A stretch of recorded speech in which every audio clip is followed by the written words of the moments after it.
Well, anybody got any other questions or thoughts? Do you want to comment on that further, Tobias? Tobias says, yes, I do.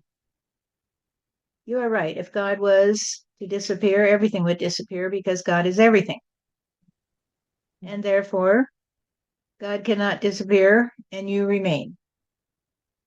That would be impossible. So you are forever connected to God. But as you said, Stephanie, it would be like being in a coma. And that is the state of humanity. They're in a coma, principally. They are in a coma. And they just lay there and dream. They just lay there and dream. And what they dream, they think is real. Because they don't know that they are incapacitated because they tried to cut out their heart, you see. So wake up. This is the meaning of wake up. The meaning of wake up is that you come out of your coma and you turn around and face the light and you say, okay, God is here today and he can't ever go away. He can't ever go away.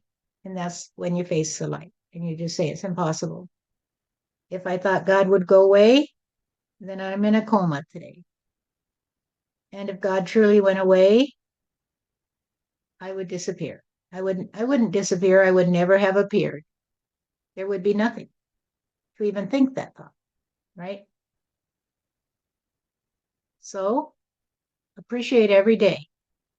Appreciate every moment and say, I am here. I am here with God. And we are a trinity. Me and God together create this beautiful world I see. Without me, there would not be a reality. Without God, there would not be a reality. God created the lover and the beloved out of himself in order to create. And that's all we need to know. Nothing more will bestow peace and harmony. Nothing else will bestow peace and harmony than accepting that you are real, that you are here, that you are an original, and that God the Father is a part of you and always will be, you see. Love will always be a part of you. God is good. God is kind. And if you want to be unkind, then you'll have to go into a coma because you won't be real, you see.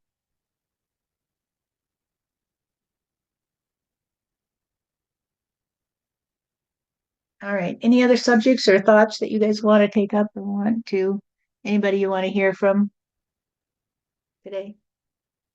Well, I was taking my walk today, and this thought came to me that we have more souls coming into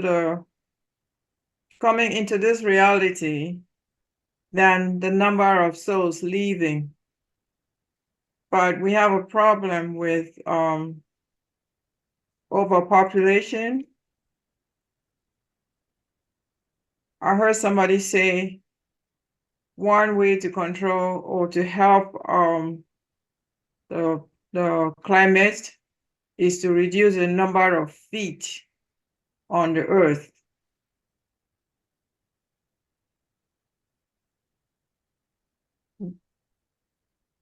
Is to reduce the number of people on the earth? I guess that's what they meant. They said the number of feet. Feet? Feet, F-E-E-T. I think they F-E-E F-E-E-C?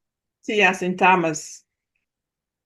They just Feeds. meant the number of people, yeah. I think it's just a nicer way to say less people. Mm-hmm. Well, of course. But how are you going to do that? That's what we're doing. That's why the seas are rising and the earth is heating up to get rid of some of them. However, what you have to understand, and I'm going to be a little facetious when I say this, but it's hard to understand the whole soul thing, is that they are not originals, they are copies. Mm. To understand the nature of the explosion of soul energy, you have to understand that most of it is a copy and not an original. We've talked a bit about the division of souls, right? And the division of soul energy. So if you take a cutting off a plant and you put it in water and it roots, and then you stick it in some dirt and it grows, it's a copy of the original plant. You see? And therefore, its history is the history of the plant from which you took the cutting. It still has a history, but it is a copy of the history of the parent, you see? It's a little hard to get through to you. But the moment you turn back to God, you see, you become an original. Because now you're trusting on originality. You're trusting on your ability to become the one who has your own history, your own story. And so don't worry about all those people, because God has it in hand. So all you have to worry about is your community and not overpopulating your community, because you just trust on God to give you a clue. And God will say, hey, you're going to get pregnant this year. And you say, okay, God. Or God will say, hey, we've had enough children in this community because it's getting a little too large, you see, to support in a happy way, everyone in a happy way. So let's cool it for a while. And then if something happens where we start a new community because another area of the earth has become fertile, you see, we can start another community there. But as long as you stay in touch with God, God will direct traffic, you see, just like in every other aspect of your lives. And God will say, well, let's figure this out today, because if you have more children than you can take care of, or that the earth can take care of, then we're not going to decide it by vote and say, well, you can only have 2 children, you can only have 3. We're not going to look at the economics and say everybody's got to have more children because we've got to have more children, more young people to take the entry jobs so the old people can go on their cruises, you see. We're going to have to trust on God, who's got his fingers on the strings to pull them, you see. Have you ever thought to yourself, well, I'd like to have a child today. I think I'd like to be a parent. And then there might be different considerations that you have. And so if God says to you, well, I think you should be a parent too, so I'm going to ask you to be a parent this year, and you say, oh no, God, I can't do it this year because I don't have enough money and I'm not sure my relationship is sound and not even married, you see. And God says, well, then why the fuck do you care about me if you don't listen to me? Just do it your way then. And I'll do it your way too, because it will all come back to you. It will all come back to you in one way or another. And if you say, I got to have 20 kids today, and God says, well, that's a little too many, honey. Why don't you only have 3? And you say, oh no, God, I got to have 20 kids because I want to have my own reality show. And I want everybody to know what a great parent I am. Then God will play with you. And eventually you'll have mud on your face or egg on your face, as the case may be, because all those children didn't want to play the way you wanted them to play, did you? Did they? And then you have to say, oh, woe is me, because everybody can see I'm not as great a parent as I thought I was, that I could handle all these 20 kids or whatever and be the richest family in history. So what is it you value? What is it you value? This is the question. What do you value? What do you value most, Laura, as you look at your life and your future? Life, you might say, or where you want to go. What do you value?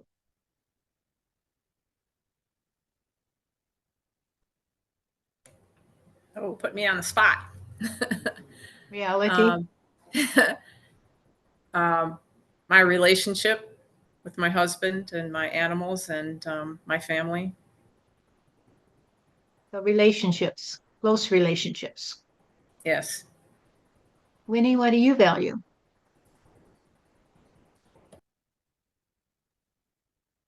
I value my joy and happiness. If I'm joyful all the time, I'm good. How about you, Marianne or Johnny? Either one of you or both? Go. Nope. I just told him he had to answer that question. Come on. Well, I know family is very important for us. But God. But God has to come first. And that's always, when you get into certain situations, that's always the battleground.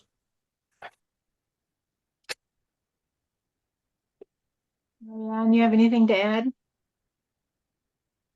I think that's pretty much the same thing. Family and relationships, but underlying the family is always God, staying close in that way. How about you, Vic? It's up to you. We're taking a vote on what we should all value so that we all have to value it. What do you say? Just I kidding. value I value life and the life experience.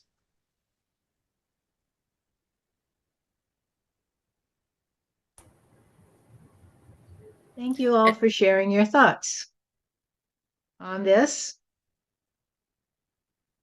And so life can come to you in many different guises, right? Life can come to you in many chapters. And friends and family can come to you in many guises too, right? Throughout your life, you've had different relationships with parents, siblings, cousins. We could say kids at school, your friends when you were young, your children, your spouses, your boyfriends, your girlfriends, all these relationships are the reality of God energy because God comes through them all. God comes through them all. And so you can't value life without valuing God's originality, that He brings you something a little different every day. And you can't value family without valuing the fact that God is smiling at you and saying, guess who's here, honey? Guess who's here? Or friends.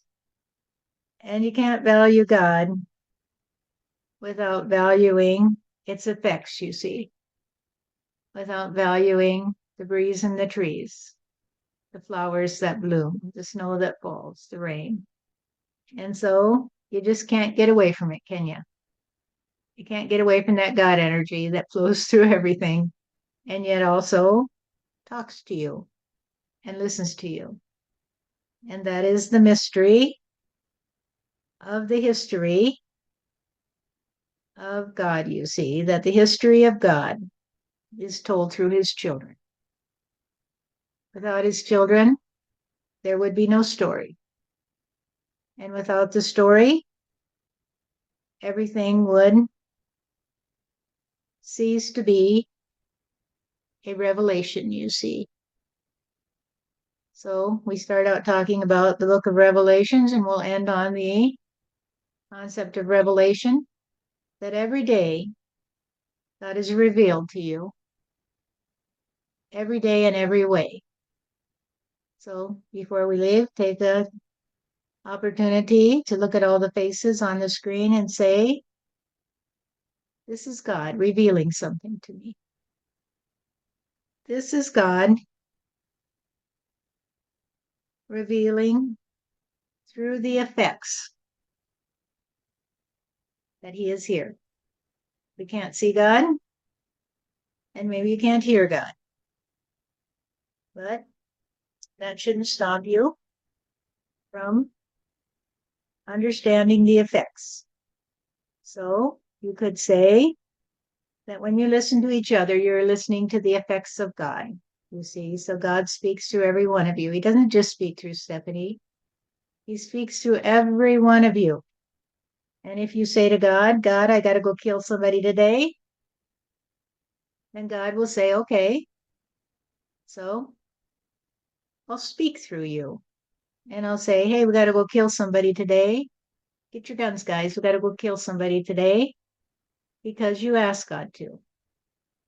You can't get away from it and you can't sort it out. You can't be bigger than God, you see. You can't be bigger than God. And if you can't be bigger than God, then you can't understand God, you see. Because how are you going to stand under the wind? How are you going to stand under the earth so that you can be bigger than God? How are you going to contemplate that which created you? How are you going to find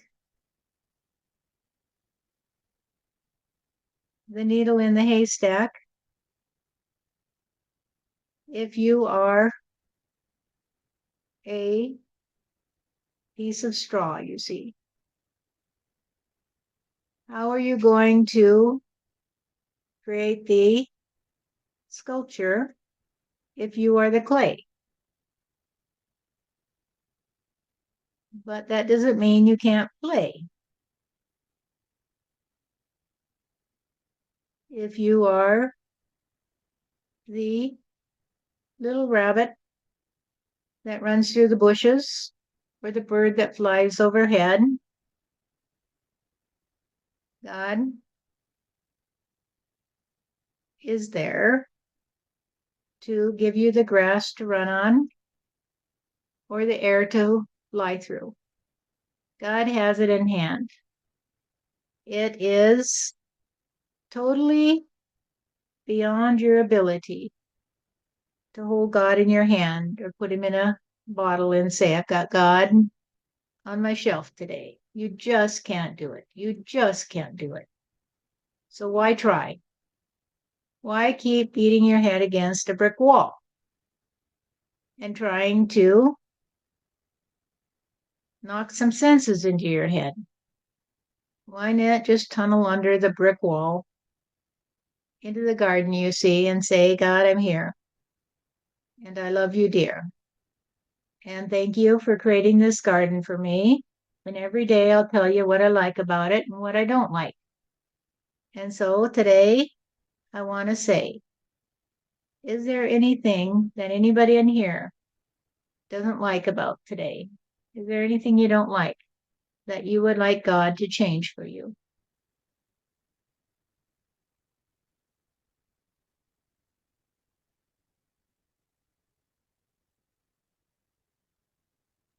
Less If you global want to talk warming, about it, you don't have to talk about it if it's too personal, but less heat, you're what? less heat.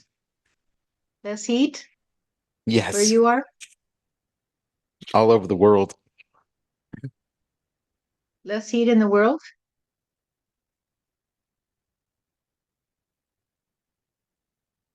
Okay, so God is here today. Why do you want less heat in the world? I don't want the world to burn Why not? because I'm selfish and I want a lot of these people to live. Why? I don't know. I'm just selfish. Because you think that you have God in a bottle and you should decide for them their destiny. Probably. So God will help you to understand that you can't tell God what to do. However, Okay. if you don't want a lot of heat in the world, God can take you to heaven, you see, and then there won't be a lot of heat in your world. Is that what you want? Nope, I'm good. So be careful what you wish for, honey. Be careful what you wish for. I retract my Because wish. God has his own way to play. God has his own way to play. So the wish you have for other people is like saying your strings are tangled up with theirs. And you don't trust that they have a direct line to God, you see. And you're trying to tell God what they need and deprive them of the opportunity to decide for themselves and to talk to God for themselves and to straighten out their line to God. And many of them probably are saying, God, I hate this life. I hate it with a passion. I'm thinking about suicide. And here you are trying to keep them alive. Whose business is it? Whose business is it? Sounds like Some of them theirs. might be saying, God, I want to learn how to live in peace and harmony, but I don't know how to do it. And God says, well, I do, honey. I'll just take you up to heaven and we'll talk about it. And I'll show you a group that is living in peace and harmony so that they can be an example for you. But if you try to tell me what to do for others, then you have not a clue. So when I come to you, I want to know what you want me to do to help you, to help me, to help you have a happy heart. But if it requires that you control others to have a happy heart, that's fine, because I'll just let you stay in your coma, you see, where you can have your happy dreams of the God of the universe. So a better way to play, Vic, is just to say, hey, I like this heat today because I know God has it in hand. I know there's a purpose here. I know the pieces fit together. And so if it weren't for all this heat that I feel today, I might have to be frozen icicle, you see, because in the future, some parts of the earth are going to freeze, deep freeze, I should say, where there is life presently, and life will not be able to continue there. And some parts will heat up more because I already have a lot of requests, Vic. I have a lot of requests from a lot of people about what they want me to do for them. And I'm trying to take care of it all. So who else has a request? Who else has something they don't like and they would like to see something different? Well, it's not something I don't like, but I am grateful that even though my speech is not back to normal, I'm still able to speak in a group where it's being recorded.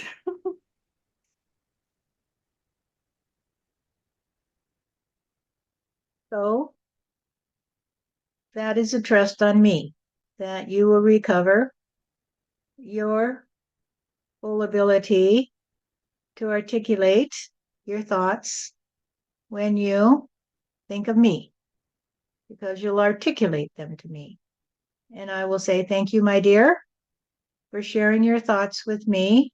And now I'm going to share my thoughts with you, you see, just like I shared my thoughts with Vic. Because it's a two-way telephone call. It's a two-way telephone call. I don't just say to Vic, well, that's what you want under your tree. So I'll create a little bubble of coolness around your house, you see. And then everybody else can deal with the heat or not. It's not to say I don't do that, because I might. However, I wanted to take the opportunity to express my thoughts about it all. You see, because I am your father, and I just want you to think more deeply about some of these things. I want you to see the synchronicity. I want you to see the integrity of my world, you see, because there is a deep integrity in my world. That every part is important to me. And when you say to me, can you do something about the heat? I can say, would you like me to turn it up a bit? And you can say, no, I think it's good today. Maybe you could turn it down a bit. But I will say, well, okay. Do you want a tornado with that? Or how about some hail? That should please the farmers today. What would you say?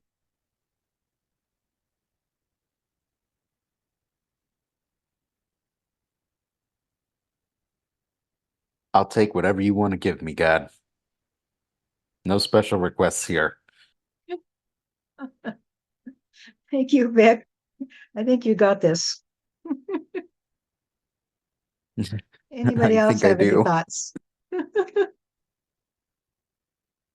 Anybody else have any thoughts about what you would like that you, or something that you don't like?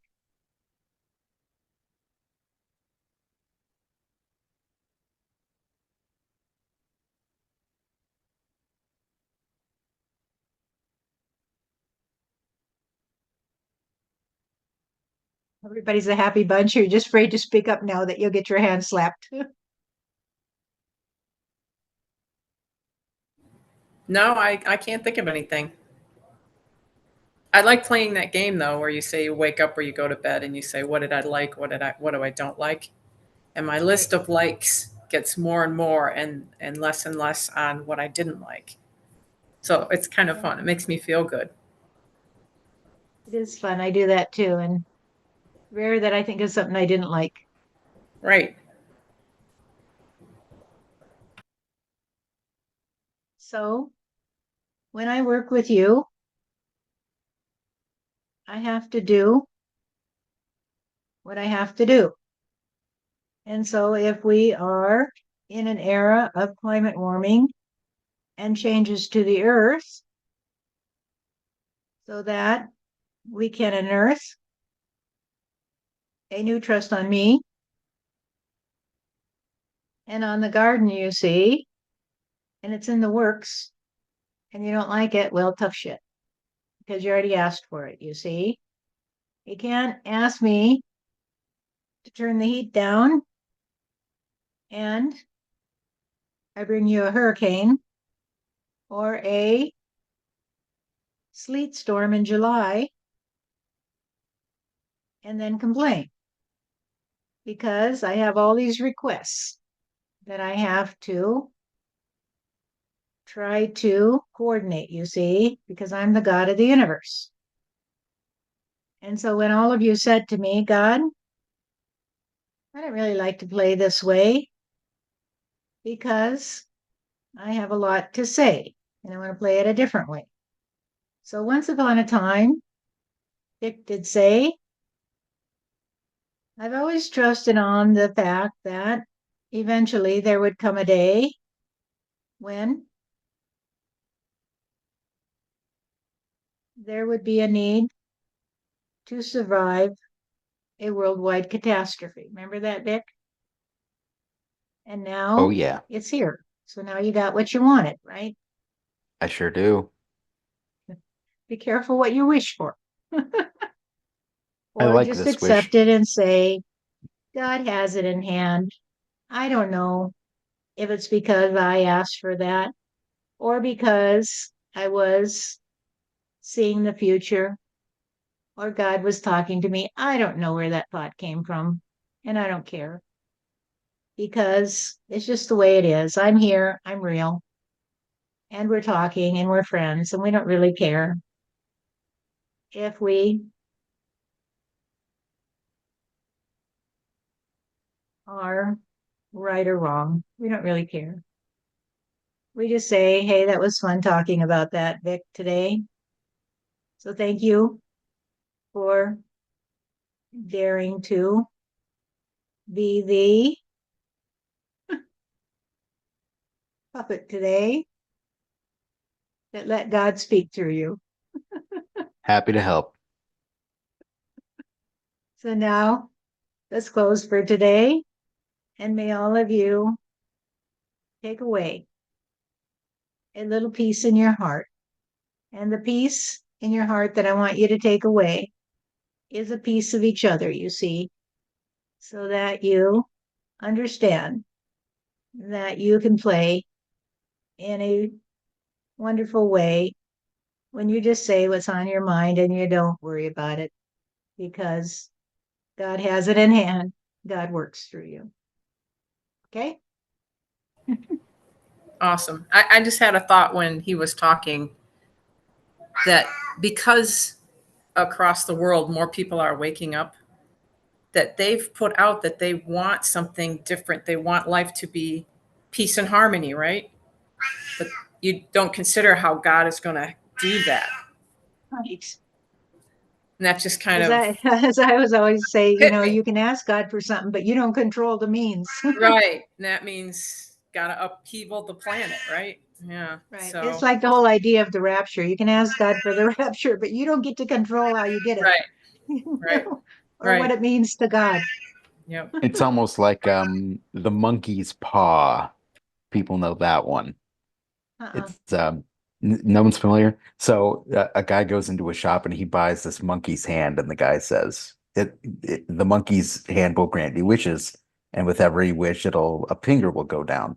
So I think this was an old Twilight Zone, but or maybe it was like a genie. But he says, "I want to be rich and powerful and famous," and the monkey's finger goes down, and he wakes up and he's Hitler, and he's like, "This is not what I meant. I didn't want to be this famous." And then he has to undo the wish, and he just doesn't understand the ramifications of his wishes. It's very interesting. It is very interesting. So whatever you get, just assume you deserve it.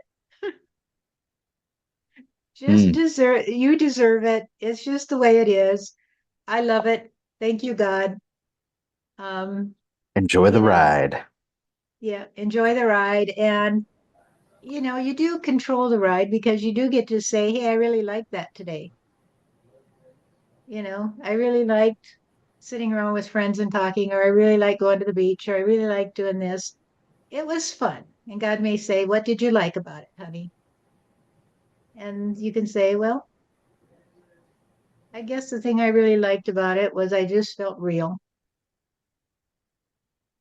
I didn't feel like a copy. I felt like an original, whatever it is. Nice. All right. Thanks, guys. Talk to you later. Bye bye.